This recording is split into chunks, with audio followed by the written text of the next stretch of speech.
So what is mean by nuclear power plant? What is the nuclear energy? The energy that holds neutrons and protons. The energy that holds neutrons as well as protons. आपण जे काही electricity generate करतो in nuclear power plant, तर त्यामध्ये आपण mainly uranium आणि thorium हे दोन फ्युएल यूज करत असतो. तर त्यामध्ये जे काही न्यूट्रॉन्स आणि जे प्रोटॉन्स आहे, त्यामध्ये जी काही हीट एनर्जी आहे तिचं युटिलायझेशन करून आपण ही इलेक्ट्रिसिटी जनरेट करत असतो. There are two ways of obtaining energy are nuclear fusion and nuclear fusion. Fusion आणि फ्युजन, आता ह्या ज्या दोन प्रोसेस आहे, फ्युजन आणि फ्युजन, या प्रोसेस काय आहे हे आपण पुढे बघू. पण ही फ्युजन आणि फ्युजन प्रोसेस होताना एक neutron atom, unstable neutron atom stable पार्टिकलवरती ज्यावेळेस आपण बंबार्ड करतो, तर त्या स्टेबल पार्टिकलची number of particle 2 or more particles split होतात. तर ते स्प्लिट होत असताना जी काही हीट जनरेट होते त्या हीटचं युटिलायझेशन आपण इलेक्ट्रिसिटी जनरेट करत असताना करत असतो. सो ती जी हीट आहे ती जनरेट करण्यासाठी आपण ही फ्युजन आणि फ्युजन प्रोसेस करत असतो. One unstable neutron particle are bombarded on stable particle, and that stable particle are split into two or more particles. At that time, the more large amount of heat is generated, and that heat we have to utilize to generate the electricity. आणि या सर्व प्रोसेसला, ह्या ज्या काही प्रोसेसला ही continuous process होत असते. एक अनस्टेबल पार्टिकल दुसरं स्टेबल पार्टिकलवरती बॉम्बार्ड होतो, त्यापासून 2 किंवा 3 किंवा मेनी नंबर ऑफ पार्टिकल्स तयार होतात. परत कंटिन्युअस ही प्रोसेस, परत तो स्टेबल पार्टिकल अनस्टेबल पार्टिकलवरती बंबार्ड होतो, परत त्यामध्ये स्प्लिटिंग होते आणि हीट जनरेट होते. ही जी काही कंटिन्युअस प्रोसेस चालू असते तर कंटिन्युअस प्रोसेसला आपण म्हणतो चेन रिॲक्शन. लक्षात घ्या, ही जी काही कंटिन्युअस फ्युजन प्रोसेस किंवा फ्युजन प्रोसेस जी होती त्या कंटिन्युअस प्रोसेसला आपण म्हणत असतो चेन रिॲक्शन. आता ही जी काही फ्युजन प्रोसेस आहे ही नेमकी कशी होती ते बघा. तुम्हाला डायग्राम जी काही स्क्रीनवर दिसते त्यावरती तुम्हाला क्लिअर होईल. A heavy nuclei split into two smaller parts in order to become a more stable. एक न्यूट्रॉन ॲटम दिसतोय स्टार्टिंगला, तो आपण एका टार्गेट न्यूक्लियस सोबत किंवा एका स्टेबल पार्टिकलवरती आपण बंबार्ड करतोय. त्यापासून large number of particles are split. आणि हे जे काही पार्टिकल स्प्लिट होतात, तर हे पार्टिकल स्प्लिट होत असताना तुमची ही हीट जनरेट होते, large amount of heat generate होते. आणि हीट आपण युटिलाइज करतो इलेक्ट्रिसिटी जनरेट करण्यासाठी. हे बघा, हा न्यूट्रॉन्स आहे, तो टार्गेट न्यूक्लियसवरती आपण बंबार्ड करतोय. त्यानंतर ही नंबर ऑफ पार्टिकल्स त्या ठिकाणी स्प्लिट झाली. परत अगेन हा न्यूट्रॉन इथे आला, तो न्यूट्रॉन परत आपण एका स्टेबल पार्टिकलवरती बंबार्ड करू. अगेन ही प्रोसेस कंटिन्युअस ही प्रोसेस होत असते आणि ह्या प्रोसेसला आपण म्हणतो फ्युजन प्रोसेस. आणि ह्या कंटिन्युअस प्रोसेसला आपण म्हणतो काय म्हणतो, चेन रिॲक्शन. ठीक आहे, स्प्लिट होण्याच्या प्रोसेसला आपण म्हणतो फ्युजन, आणि ही जी प्रोसेस आहे ही कंटिन्युअस होते तिला आपण म्हणतो चेन रिॲक्शन. ठीक आहे, ही न्यूक्लिअर फ्युजन आहे. जनरली आपण फ्युजन आणि फ्युजन प्रोसेससाठी युरेनियम आणि थोरियम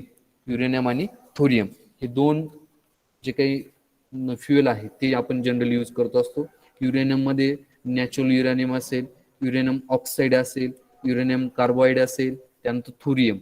हे जे काही तुम्हाला मी फ्युएल सांगितले, हे फ्युएल आपण फ्युजन आणि फ्युजन प्रोसेससाठी न्यूक्लिअर पॉवर प्लॅन्टमध्ये यूज करतो असतो. आणि ह्या युरेनियम आणि ह्या थोरियमपासून आपण हीट, जी काही हीट तयार होते ती हीट आपण युटिलाइज करतो इलेक्ट्रिसिटी जनरेट करण्यासाठी. आणि ही जी फ्युजन प्रोसेस तयार होते, ही सर्व जी काही चेन रिॲक्शन होती ही कुठे होती, तुमच्या रिॲक्टर कोरमध्ये, रिॲक्टर कोलमध्ये.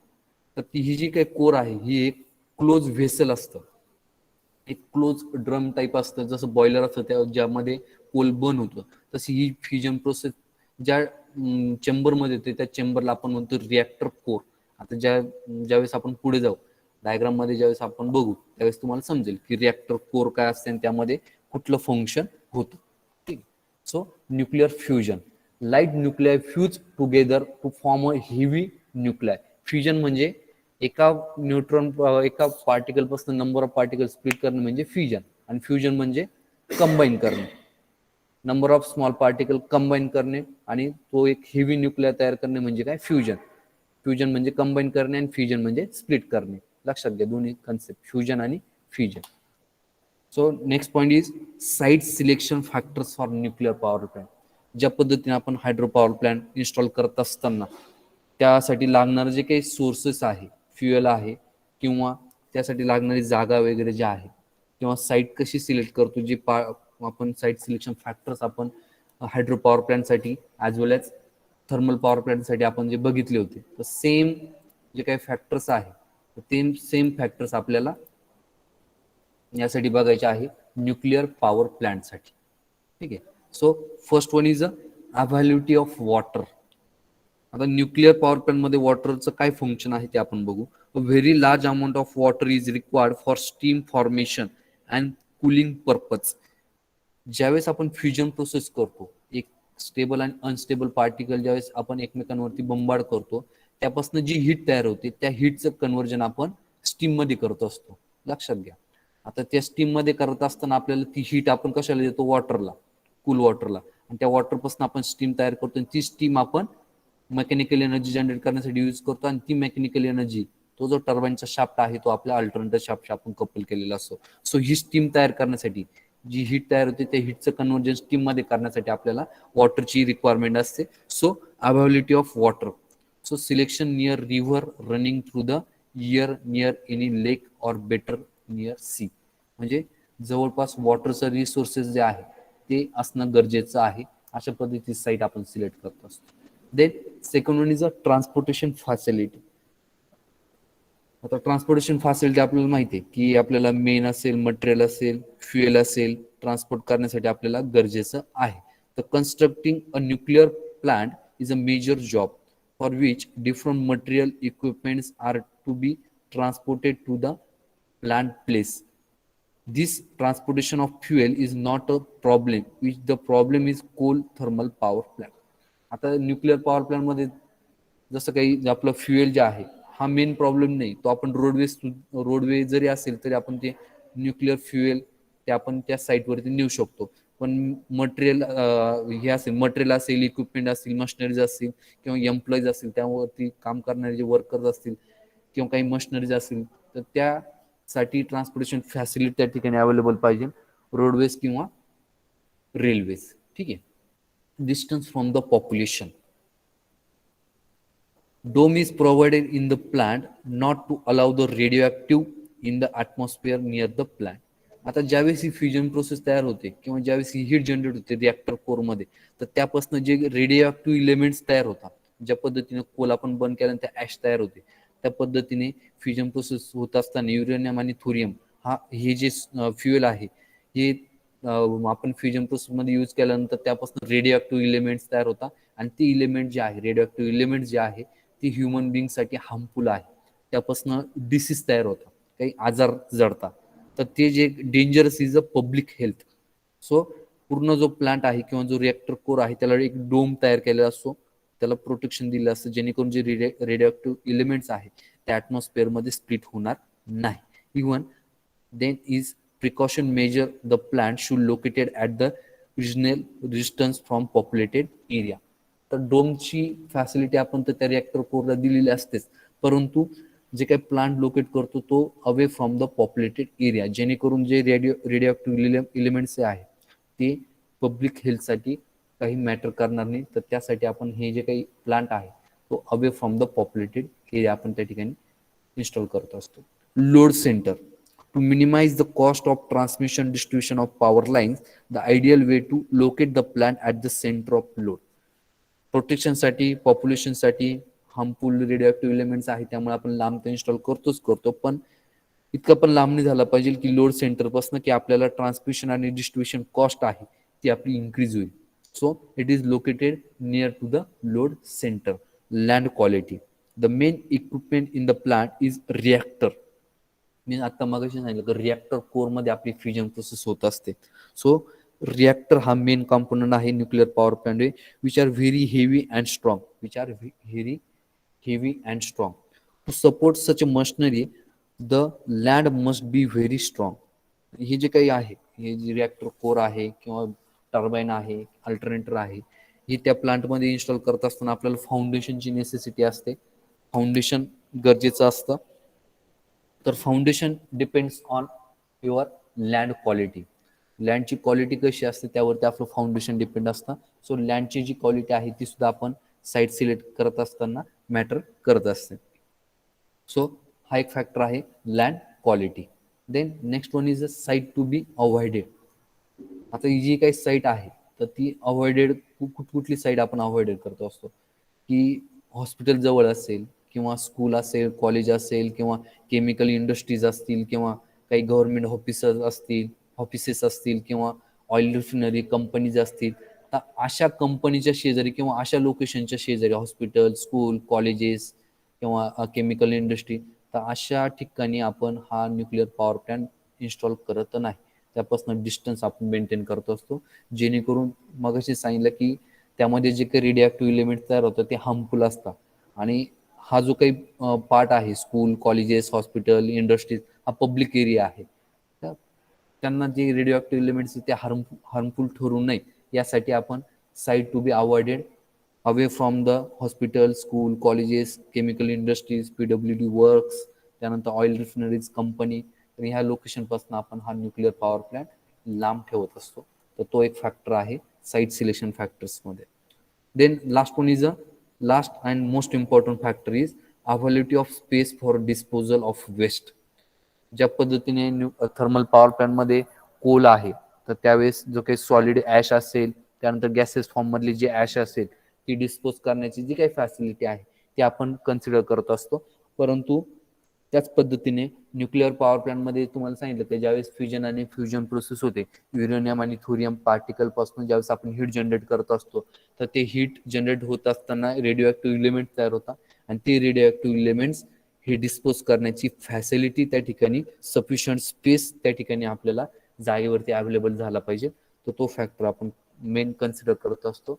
सो हा सुद्धा फॅक्टर महत्त्वाचा आहे. सो अवेलेबिलिटी ऑफ वॉटर हा एक फॅक्टर आहे. ट्रान्सपोर्टेशन फॅसिलिटी आली, त्यानंतर distance from the population, then load center, near to the load center, because we have to reduce the transportation and transmission and distribution cost, then land quality, then site to be avoided near to the hospital, near to the school, near to the college and chemical industries, then availability of space for disposal waste. आता हे महत्त्वाचे factors आहे site selection factors for nuclear power plant. Then how does a nuclear power plant works? A nuclear power plant works in a similar way a thermal power plant. The difference between the two is in the fuel used to heat the water in the boiler. आता यामध्ये फक्त फ्युएलचा फरक आहे thermal power प्लांटमध्ये आणि nuclear power प्लांटमध्ये. जसं thermal power प्लांटमध्ये आपण कोल हा फ्युएल म्हणून यूज करतो असतो, त्या कोलपासून आपण हीट जनरेट करतो आणि ते हीटपासून आपण स्टीम जनरेट करतो, म्हणजे हीटचं कन्वर्जन आपण स्टीममध्ये करत असतो. तर त्यामध्ये कोल यूज करतो, तर यामध्ये युरेनियम आणि थोरियम जे काही आपले रेडिओ ॲक्टिव्ह एलिमेंट्स आहेत ते आपण यूज करतो हीट जनरेट करण्यासाठी.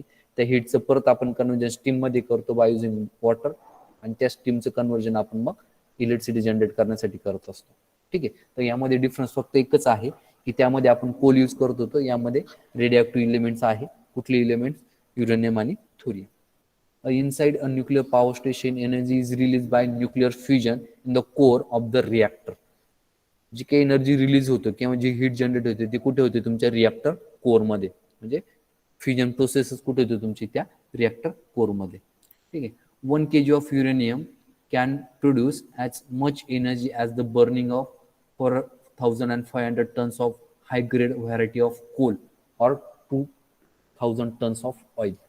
म्हणजे 4,500 टन एवढा कोळसा जाळल्यानंतर आपल्याला जी एनर्जी भेटते, जी हीट आपली तयार होते, तर तेवढी हीट आपल्याला फक्त 1 kg युरेनियम हा आपण फ्युजन प्रोसेसमध्ये स्प्लिट केल्यानंतर आपल्याला तेवढी हीट जनरेट होते. म्हणजे इकडे 1 kg युरेनियम आपण जर फ्युएल यूज केलं तर जेवढी हीट जनरेट होते तेवढी हीट जनरेट करण्यासाठी थर्मल पॉवर प्लॅन्टमध्ये आपल्याला जवळपास 4,500 टन एवढा हाय क्वालिटीचा कोल आपल्याला बर्न करावा लागतो. म्हणजे ह्या युरेनियम आणि ह्या थोरियममध्ये किती पद्धतीचा हीट आहे, तर हे फ्युएल किती स्ट्रॉंग आहे हे आपल्याला लक्षात येतं. ठीक आहे. 1 kg युरेनियम आणि इकडे 4,500 टन एवढं जर आपण युटिलाइज जर केलं तर तेवढी हीट तयार होते. सो हा न्यूक्लिअर पॉवर प्लॅन्ट आहे, हा किती इफिशियंट आहे as compare to thermal power plant. म्हणजे फ्युएलची रिक्वायरमेंट कुठे कमी असेल हे तुमच्या आता लक्षात येते. न्यूक्लिअर पॉवर प्लॅन्टमध्ये 1 kg युरेनियम आपण जर युटिलाइज केलं तर आपण तेवढी हीट जनरेट करतो थर्मल पॉवर प्लांटमध्ये. त्यासाठी आपल्याला 4,500 टन एवढा कोळसा बर्न करावा लागेल. ठीक आहे. So fuel requirement is more in case of thermal power plant. लक्षात राहू द्या.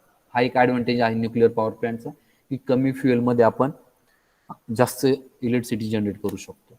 न्यूक्लिअर रिॲक्टर हा मेन कॉम्पोनंट आहे. It is a heart of nuclear power plant.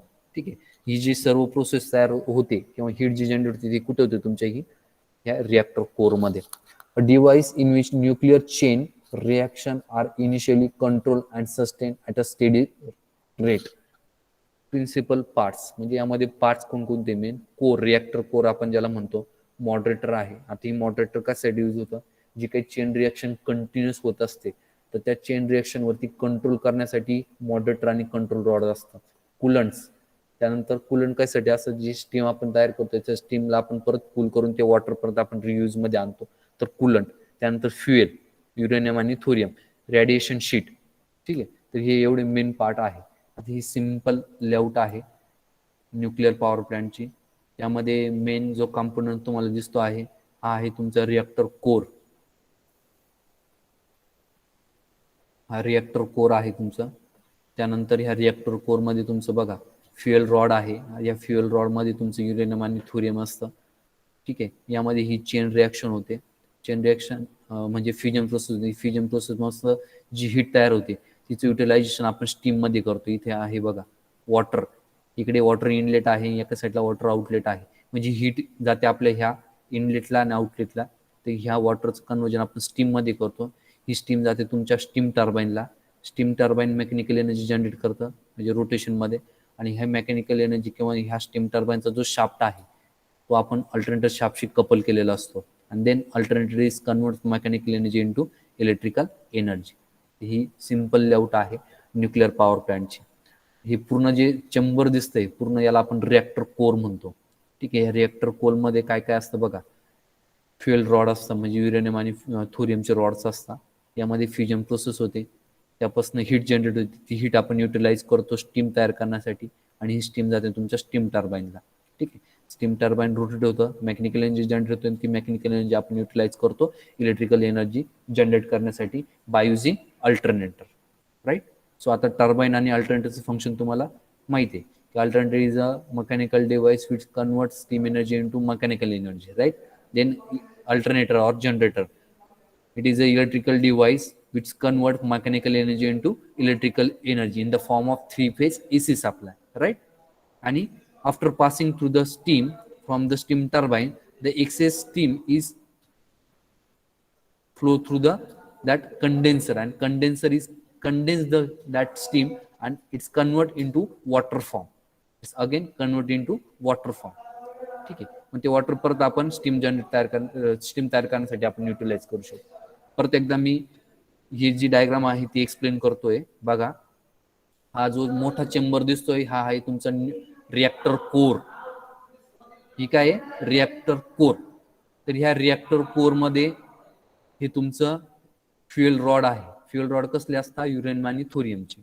तर यामध्ये तुमचं ह्या रिॲक्टर व्हेसलमध्ये तुमची फ्युजन प्रोसेस होते, त्यापासून तुमची हीट जनरेट होते. ती हीट जाते तुमच्या स्टीम टर्बाईनला. ठीक आहे. कुठे जाते, ह्या टर्बाईनला किंवा ह्या स्टीम जनरेटरला. तर ह्या स्टीम इकडे गेल्यानंतर ह्या हीटचं कन्वर्जन आपण स्टीम मध्ये करतो बाय युझिंग वॉटर. आणि मग ती स्टीम जाते तुमच्या स्टीम टर्बाईनला आणि पुढे जाते तुमच्या अल्टरनेटर. ठीक आहे.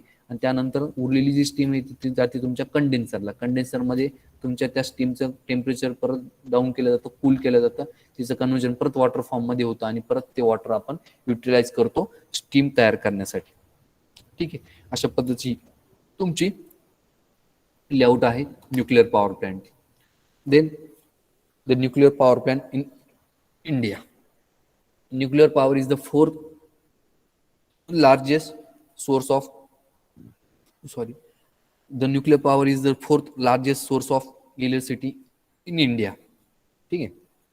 आता हे जे काय आहे त्याआधी आपण ह्या ब्लॉक डायग्राम मध्ये जेवढे कॉम्पोनंट्स आहेत त्यांचं वन बाय वन फंक्शन आपण बघून घेऊ.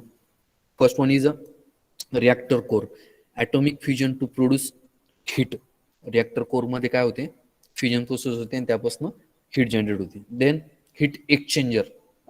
हीट एक्सचेंजर मध्ये काय होतं, heat from atomic reactor carried by the tube and that heat exchanger to heat the water to convert into steam.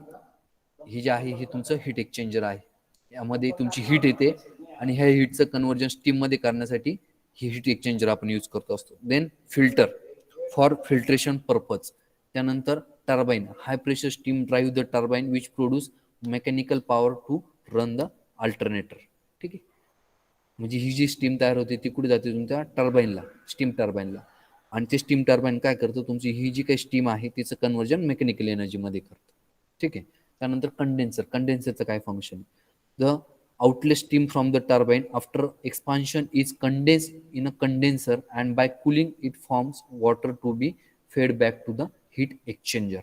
तर जी ही स्टीम आहे तिचं परत वॉटर फॉर्ममध्ये कन्व्हर्जन करण्याचं काम कोण करतं, तुमचं कंडेन्सर. आणि ते वॉटर परत आपण युटिलाइज करतो हीट एक्सचेंजरमध्ये स्टीम तयार करण्यासाठी. Then alternator, it's convert mechanical energy receive from turbine into electrical energy. This is the function of alternator, right. So हे मेन कॉम्पोनंट्स आहे, त्यांचं फंक्शन तुम्ही बघितलं. त्यानंतर nuclear energy in India. The nuclear power is the fourth largest source of electricity in India. ठीक आहे, पहिला source आपण बघितला काय, तुमचा थर्मल आहे. त्यानंतर हा चौथा नंबर लागतो तुमचा न्यूक्लिअर पॉवर. त्यापासून आपण इलेक्ट्रिसिटी जनरेट करतो असं. Largest source of, fourth largest source of electricity in India is the nuclear power station or nuclear power plant. As of 2013, India has a 7 nuclear power plant with a 21 nuclear reactor having an installed capacity is 5780 megawatt. 2013 च्या सर्वेनुसार इंडियामध्ये जवळपास 5780 megawatt एवढी electricity ही nuclear power plant पासून आपण generate करतोय, according to 2013 सर्वे.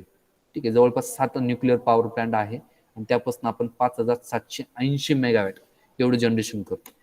ठीक आहे. आता हे ऑल ओव्हर इंडियामध्ये कुठे कुठे न्यूक्लिअर पॉवर प्लांट आहे तर त्याचा हा टेबल दिलेला आहे.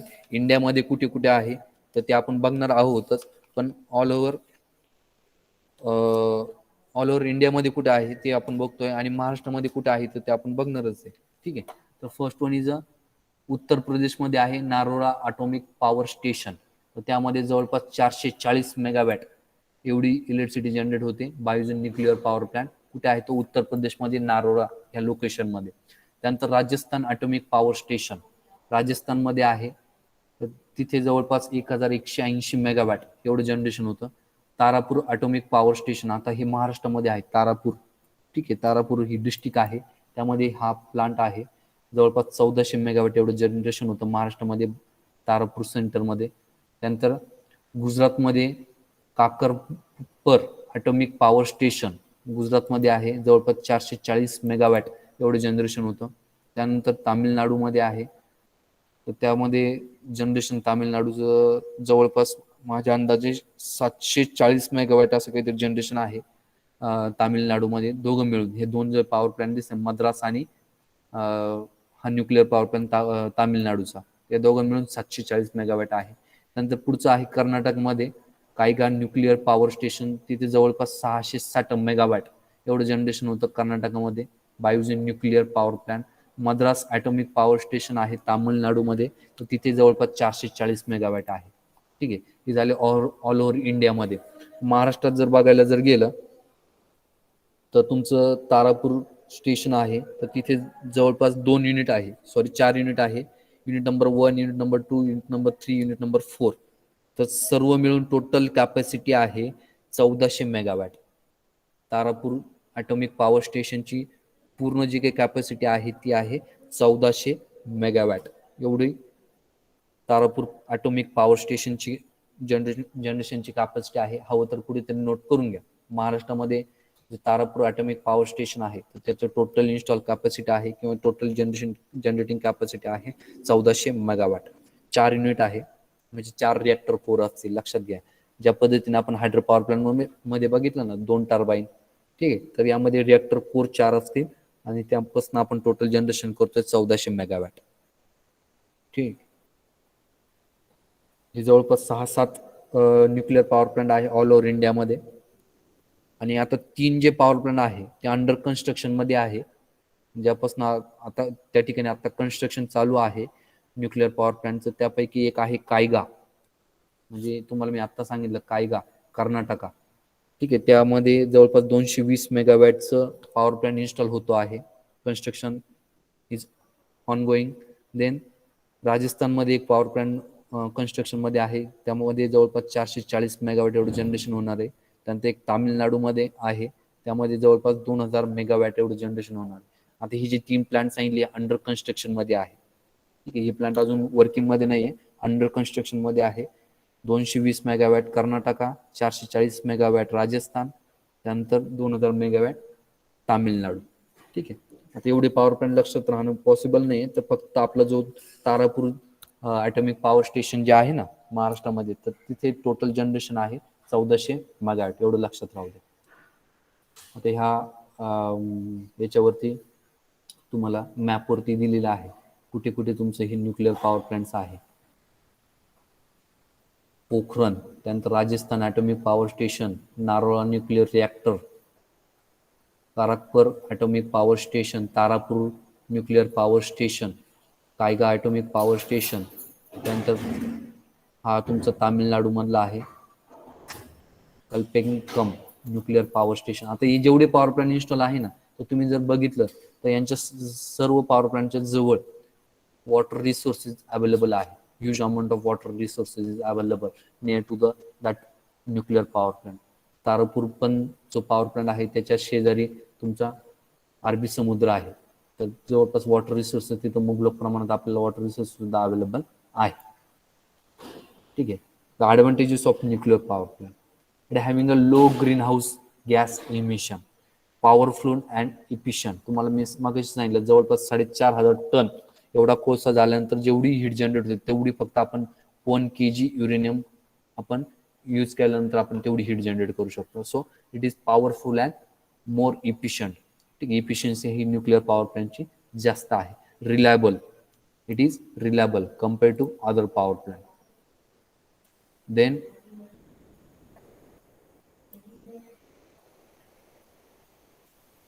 चीप इलेक्ट्रिसिटी, जर फ्युएल कमी लागेल सो जनरेटिंग कॉस्ट जी आहे, generation cost per unit charges, तर ती कमी लागते. रनिंग चार्जेस आणि रनिंग चार्जेस त्यामध्ये आपण जनरेशन चार्जेस आपण इन्क्लुडिंग करतो ते कमी लागेल. So it is cheap electricity as compared to thermal power plant. Per unit generate करण्यासाठी जी कॉस्ट लागते ती कमी लागते in case of nuclear power plant. Then low fuel cost, right. फ्युएलची कॉस्ट कमी आहे. कमी म्हणजे फ्युएलची कॉस्ट जास्त आहे, पण आपल्याला कमी फ्युएल युटिलाइज करून आपण जास्त इलेक्ट्रिसिटी जनरेट करू शकतो. So requirement of fuel is less compared to other power plant.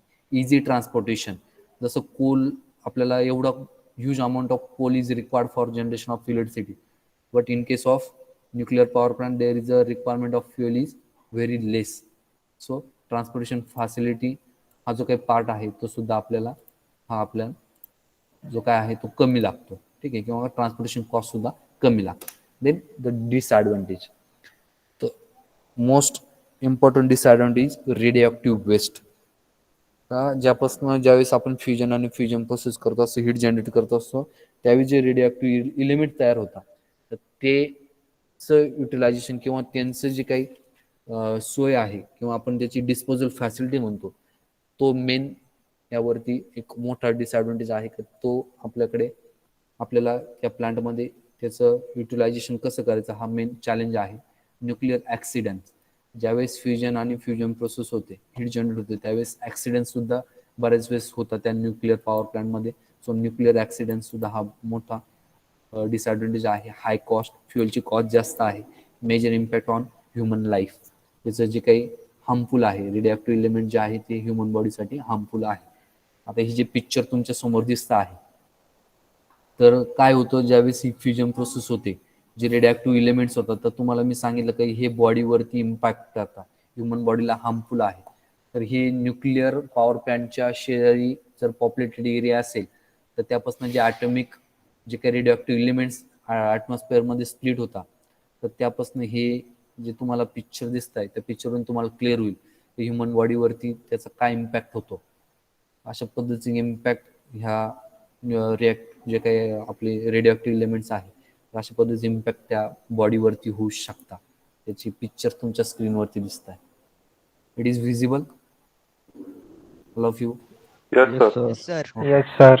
हां, तर हे जे काही इम्पॅक्ट किंवा हा जो मोस्ट इम्पॉर्टंट डिसएडव्हान्टेज आहे न्यूक्लिअर पॉवर प्लॅन्टचा, हा तुमच्या स्क्रीनवरती तुम्हाला दिसतोय. हा मेन चॅलेंज आहे की आपल्याला जो प्लांट आहे तो सांगितलं आपण साईट सिलेक्शनमध्ये away from the populated area, आणि जे रेडिओ ॲक्टिव्ह एलिमेंट तयार होत आहेत त्यांचं जे वेस्ट डिस्पोजल फॅसिलिटी आहे, तर ती मेन चॅलेंज आहे ह्या प्लॅनचा. तर हे अवॉइड करणं गरजेचं आहे. ठीक आहे.